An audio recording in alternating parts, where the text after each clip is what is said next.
So I wanted to make a quick video about a video. Kind of an odd thought process, but I was able to finally process the unprocessable video file with some caveats attached to it. So a couple of weeks ago, about a week ago actually, I created a video file that I was going to upload to YouTube, shot on the X-H2 in 8K HDR, and what had ended up happening was I didn't have my settings dialed in quite right, and I had it underexposed. This shot is probably going to be a little bit overexposed, but we'll see. HDR is difficult. I'm still, and that was part of the reason of doing this video, was to get in there and kind of look at HDR as a whole and, start to understand, because there's a lot of knobs and dials on HDR, and what your HDR workflow really is very, very difficult to encapsulate. And so what I had done was shot in Apple ProRes 422, and then with HLG as the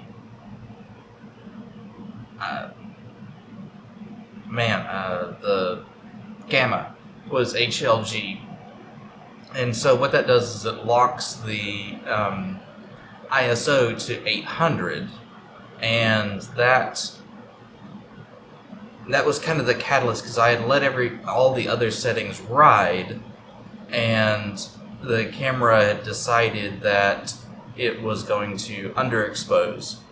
And I didn't really think too much of it, bring up the exposure just a little bit and you're good to go after that. But as I brought the exposure up, what happens is you introduce noise. And again, there's a fix for that. It's called noise reduction. Very intensive application, but I've got a computer that should be able to process it. What I did not anticipate was, as soon as I turned noise reduction on, I crashed the computer in a fashion that I have never experienced before. This was a hard lock to the point where I had to unplug the power cords from the back of the server, let it sit for a while, and then plug it back in. And this was easily repeatable. I even tried swapping out power supplies, just on the off chance it was a power supply issue. But no, this is some weird issue with noise reduction. And I'm not sure what is causing it, but I can put a 3,000 watt load on this computer and it doesn't flinch.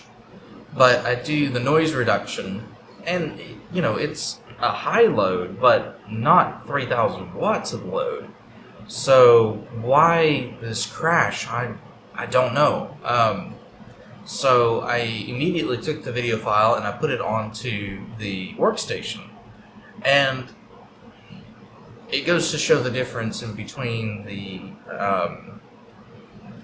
having enough VRAM and not having enough VRAM. Because the workstation, while it technically processed the video file, did so in 21 hours. And then I realized I had missed a setting. And so I went back through, turned that setting on, and it promptly crashed and died as well. So, again, I had this video file that was capable of destroying computers, and I didn't really know what to do with it. So, I tested, and the problem is that every time I need to reboot that server, that is like a 15-minute process. It is not fast at booting at all. It's not supposed to be. It's supposed to be very resilient and checking itself as it comes up. And so, yes, it takes a very long time for that server to boot. Works fine once it's booted, but it takes a very long time to boot.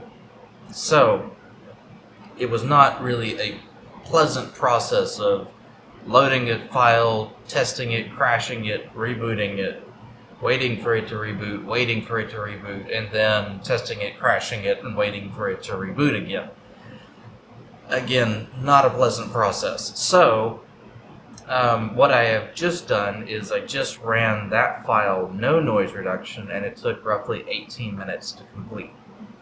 And this is with AV1, 8K, let's see what else I have on here, main 10, and a constant QP value of 00.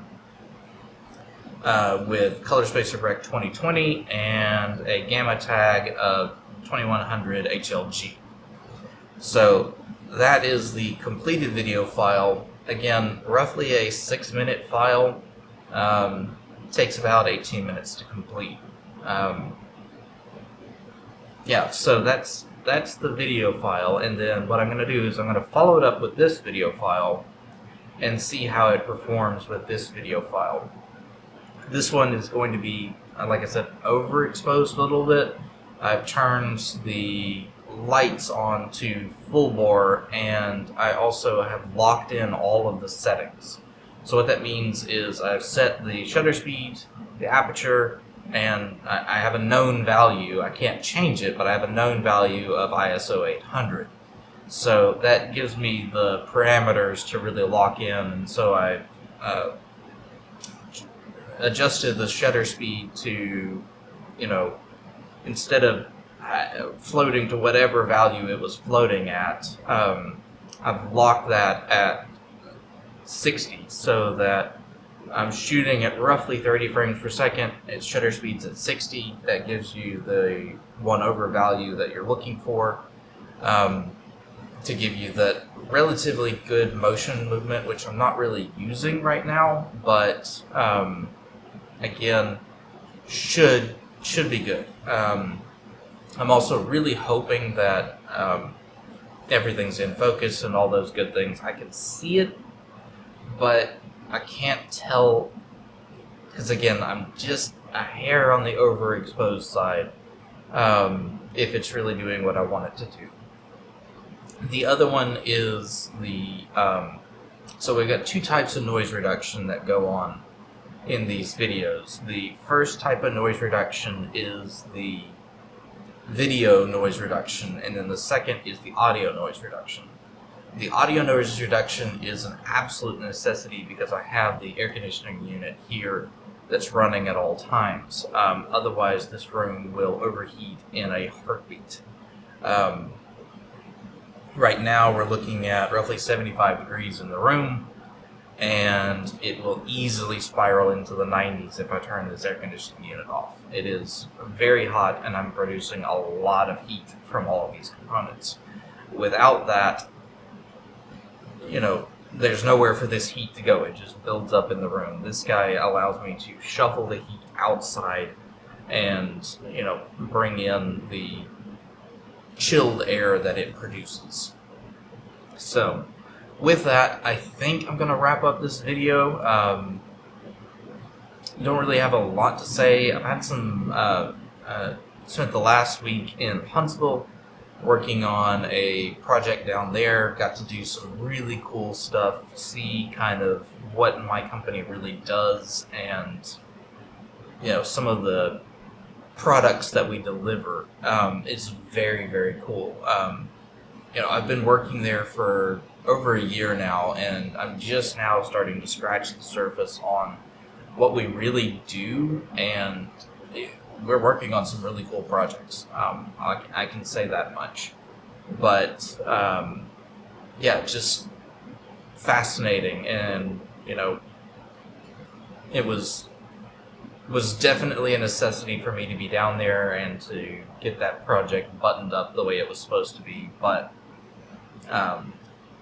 still a lot to learn and a lot to do there. So